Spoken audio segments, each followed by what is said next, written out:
I'd like to talk to you in this short session uh, about fleeing sexual temptation again.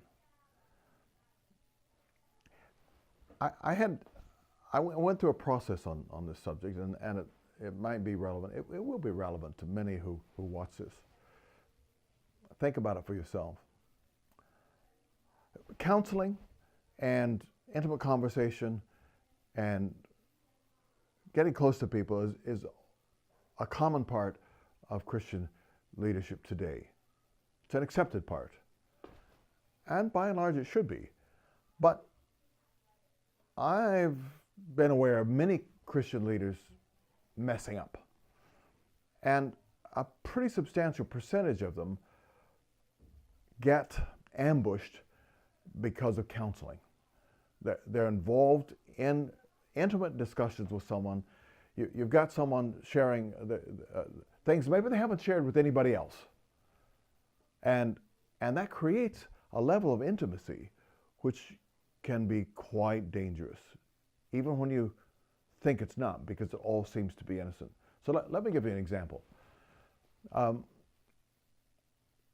suppose 10, 15 years into my YWAM experience, I was doing a lot of teaching.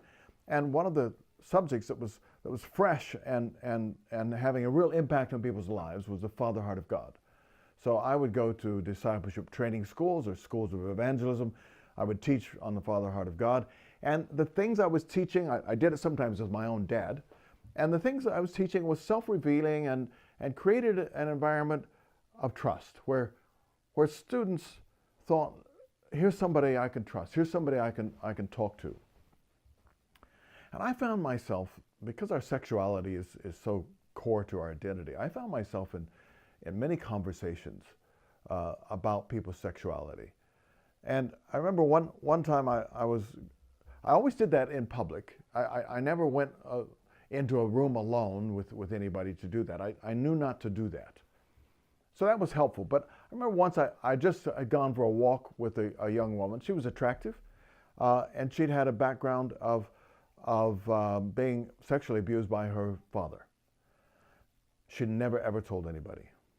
She told me, and she told me in some detail because she felt she had to talk about the detail, or she just couldn't get it out of her heart. I came back from that. Marty was with me on that trip, and I came back, and I said to Marty, I'm not going to teach on this subject anymore, because I've had so many conversations about people's sexuality. And there's a level of trust and intimacy that is only that far away from physical intimacy. It'd be so easy to turn and comfort this young woman with an arm around her shoulder, and then a little more, and before long you've really, really messed up. So I think there's a propriety, a rightness, an appropriateness about relationships that when we are thinking about them, we know what it is, but sometimes when we get into that kind of conversation, we lose sight of it and we go a step at a time into dangerous territory. Now, I've had the same secretary for 43, 44 years, no more, 45, 46, and I've got a close relationship with Terry. So does Marty, so does the whole family. But one of the things I love about her is she's never put a foot wrong. She does not step over the line in any kind of intimacy at all. She doesn't, I'm not her pastor. I'm her co-worker. And for pastoral issues and the deeply personal things, she goes elsewhere. And that's really wise.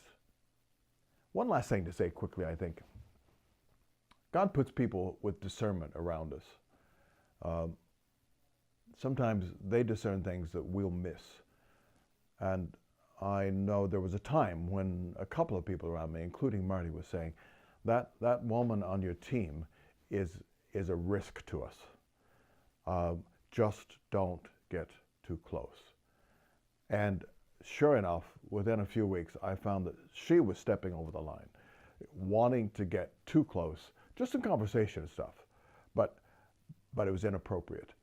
be really alert for those situations, because often it's that verbal intimacy which leads finally to sexual sin and the betrayal of your covenant partner. Now, I know not every leader here listening to this is married, but most of you will be, are, or will be. So take note. Flee temptation.